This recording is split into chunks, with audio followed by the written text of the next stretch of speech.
현진건. 불국사 기행.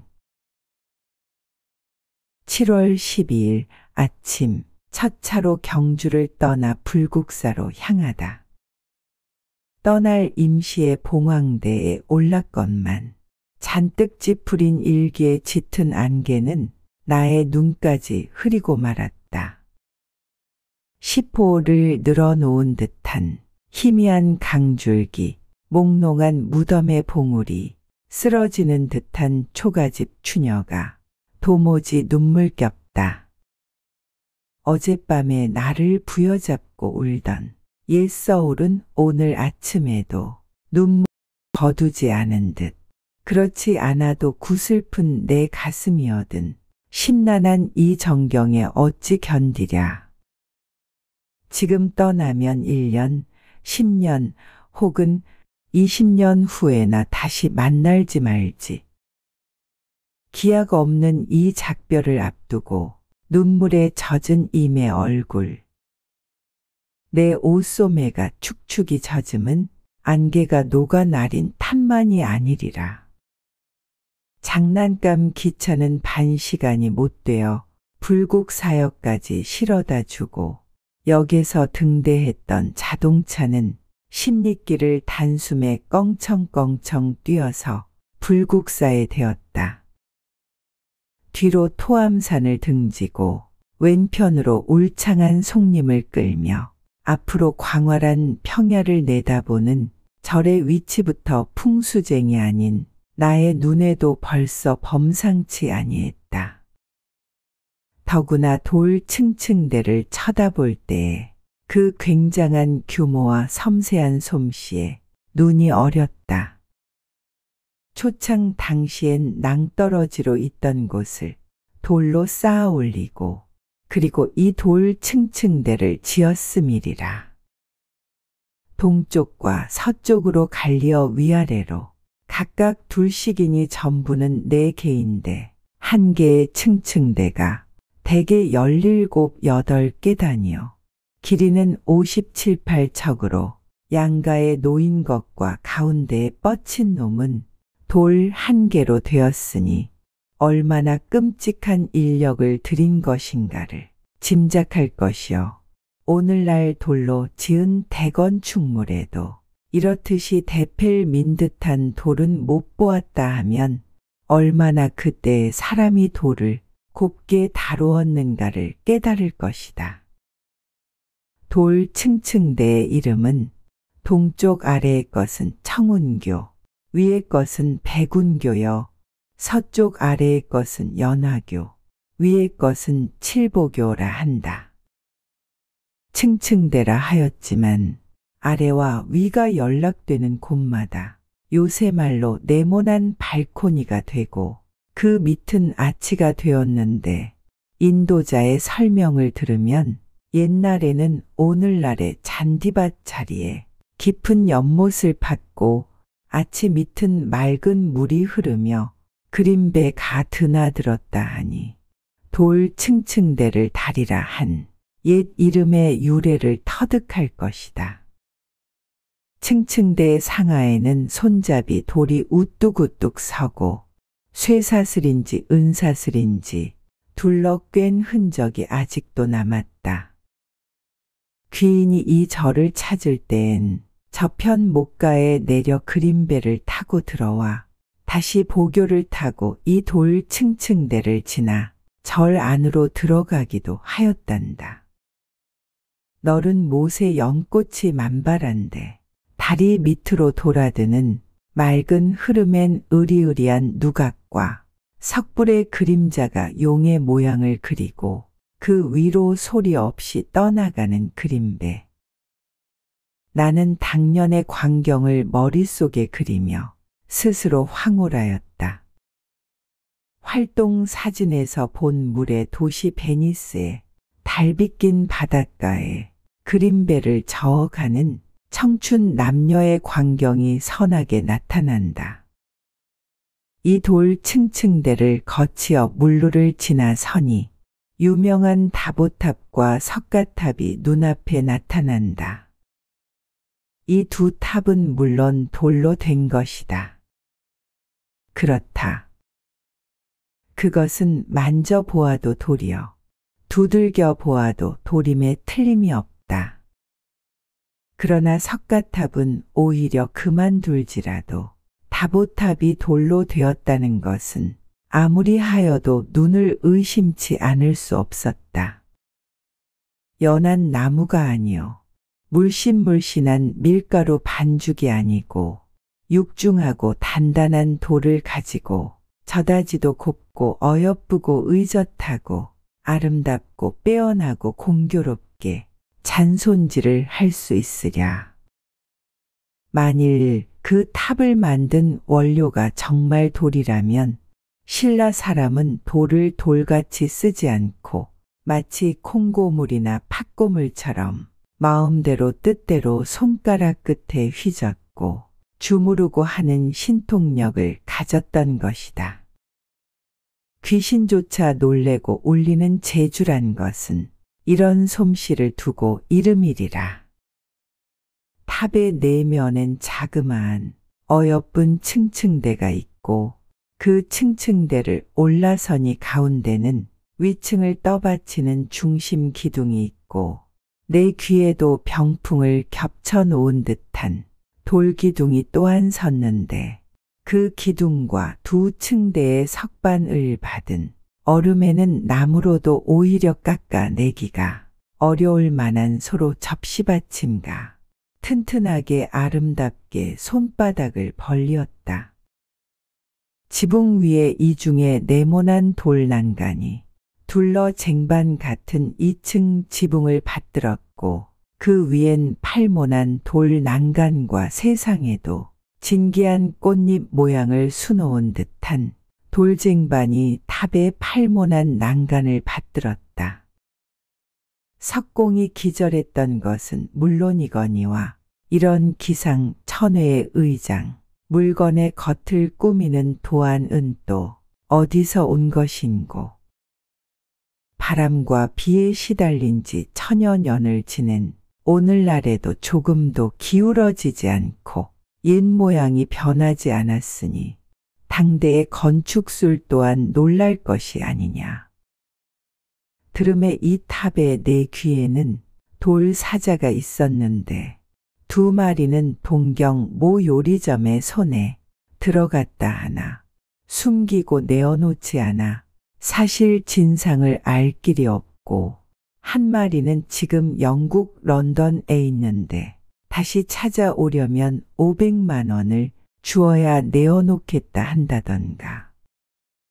소중한 물건을 소중한 줄도 모르고 함부로 굴리며 어느 틈에 도둑을 맞았는지도 모르니 이런 기막힐 일이 또 있느냐. 이 탑을 이룩하고 그 사자를 새긴 이의 영영혼이 만일 있다 하면 지하에서 목을 놓아 울 것이다. 석가탑은 다보탑 서쪽에 있는데 다보탑의 혼란한 잔손질과는 딴판으로 수법이 매우 간결하나마 또한 정중한 자태를 잃지 않았다. 다보탑을 능나와 주옥으로 꾸밀 대로 꾸민 성장 미인에 견준다면 석가탑은 수수하게 차린 담장 미인이라 할까?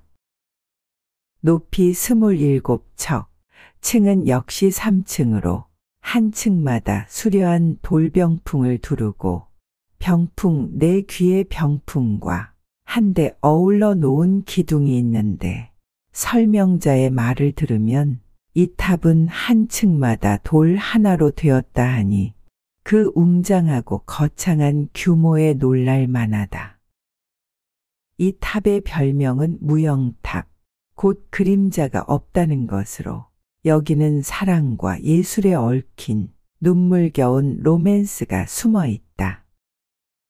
그때의 사람이 얼마나 종교와 예술에 몸을 바쳤고 또는 사랑과 예술을 한 덩어리로 만든 황홀경에서 살았다는 것이 이 아름답고 슬프고 신비로운 전설에 풍겨 있다. 제35대 경덕왕 시절 당시 재상 김대성은 왕의 명을 받들어 토암산 아래 불국사를 이룩할세 나라의 힘을 기울이고 천하의 명공을 모아들였는데 그 명공 가운데는 멀리 당나라로부터 불러내온 젊은 석수 하나가 있었다. 이 절의 중심으로 말하면 두 개의 석탑으로 이 두 탑의 공사가 가장 거창하고 까다로웠던 것은 물론이다. 젊은 당나라 석수는 그 두 탑 중에 하나인 석가탑을 맡아 짓기로 되었다. 예술의 감격에 뛰는 젊은 가슴의 피는 수륙 수천 리 고국에 남겨두고 온 사랑하는 아내도 잊어버리고 오직 맡은 석가탑을 완성하기에 끓고 말았다. 침식도 잊고 세월 가는 것도 잊어버리고 그는 웬 몸과 웬 마음을 오직 이 공사에 바쳤다. 덧없는 세월은 어느덧 몇 해가 흘러가고 흘러왔다. 수만 리 타국에 남편을 보내고 외로이 공규를 지키던 그의 아내 아사녀는 동으로 흐르는 구름에 안타까운 회포를 붙이다 못하여 필경 남편을 찾아 신라로 건너오게 되었다. 머나먼 길에 피곤한 다리를 끌고 불국사 문 앞까지 찾아왔으나 큰 공역을 마치기도 전이어 더러운 여인의 몸으로 신성한 절 문 안에 들어서지 못한다고 차디찬 거절을 당하고 말았다. 절 문을 지키던 사람도 거절을 하기는 하였으되 그 정상에 동정하였음이리라. 아사녀에게 이르기를 여기에서 얼마 아니 가면 큰 못이 있는데 그 맑은 물얼굴엔 시방 짓는 절에 그림자가 뚜렷이 비칠지니 그대 남편이 맡아 짓는 석가탑의 그림자도 응당 거기 비치리라. 그림자를 보아 공사가 끝나거든 다시 찾아오라 하였다. 아사녀는 그 말대로 그 목가에서 정심정력으로 비치는 절 모양을 들여다보며 하루바삐 아니 한시바삐 석가탑의 그림자가 나타나기를 기다렸다. 달 빛에 흐르는 구름 조각에도 그는 몇 번이나 석가탑의 그림자로 속았으랴. 하루 이틀, 한 달, 두 달, 1년 이태 지리하고도 조마조마한 찰나찰나를 지나는 동안에 절 모양이 뚜렷이 비치고 다보탑이 비치고 가고 오는 사람의 그림자도 비치건만은 오직 자기 남편이 맡은 석가탑의 그림자는 찾을래야 찾을 길이 없었다. 사랑하는 아내가 멀리 찾아왔다는 소식을 뒤늦게야 들은 당나라 석수는 밤을 낮에 이어 마침내 공사를 마치고 창왕이 목가로 뛰어왔건만 아내의 양자는 보이지 않았다. 그도 그럴 일. 아무리 모설구를 디미다 보아도 석가탑의 그림자는 끝끝내 나타나지 않는데 실망한 그의 아내는 남편의 이름을 부르며 고만 목 가운데 몸을 던진 까닭이다. 그는 망연히 물얼굴을 바라보며 몇 번이나 아내의 이름을 불렀으랴. 그러나 찰랑찰랑하는 물소리만 귓가를 스칠 뿐. 비가 오거나 바람이 불거나 이슬날이는 새벽 달빛 솟는 저녁에도 그는 목가를 돌고 또 돌며 사랑하는 아내를 그리며 찾았다. 오늘도 목가를 돌 때에 그는 문득 못 옆 물가에 사람의 그림자가 아련히 나타났다. 아, 저기 있구나. 하며 그는 이 그림자를 향해 뛰어 달려들었다. 그러나 벌린 그의 팔 안에 안긴 것은 아내가 아니요 사람이 아니요 사람만한 바위덩이다. 그는 바위를 잡은 찰나에 문득 제 눈앞에 나타난 아내의 모양을 길이길이 잊지 않으려고 그 바위를 새기기 시작하였다. 제 환상에 떠오른 사랑하는 아내의 모양은 다시금 거룩한 부처님의 모양으로 변했다. 그는 제 예술로 죽은 아내를 살리고 아울러 부처님에까지 천도하려 한 것이다. 이 조각이 완성되면서 자기 역시 목 가운데 몸을 던져 아내의 뒤를 따랐다. 불국사 남서방에 영지 란못이 있으니 여기가 곧 아사녀와 당나라 석수가 빠져 죽은 데다. 내가 찾을 때엔 장마가 막 그친 뒤라 누런 물결이 산 발치의 소나무 가지에 넘실거리는데 부처님을 새긴 천연의 돌은 지난 날의 애화를 다시금 일러주는 듯. 그 새김에 선 이 잠옷 섬세한 것은 부처님을 새기면서도 알뜰한 자기 아내의 환영이 머리를 지배한 탓인가. 다보탑과 석가탑의 무한 경탄과 감개를 맞이 않다가 대웅전을 디미다 보니 정면에 엄연히 선 삼위불의 입상이 보통 부처님보다는 어마어마하게 크다마는 신라 당시의 유물은 아니고 영묘조에 개축할 때 만들어 놓은 것이라 하며 다만 경탄할 것은 개축할 때 천장과 벽에 올린 휘황찬란한 단청이 300여 년을 지난 오늘날에도 조금도 빛이 변하지 않았다는 것이다. 무슨 물감을 어떻게 풀어서 썼는지 채색학자의 연구 문제라던가. 앞길이 바쁨의 아침도 굶은 채로 석굴암을 향해 또 다시 걸음을 옮겼다. 지금까지 현진건의 불국사 기행이었습니다. 감사합니다.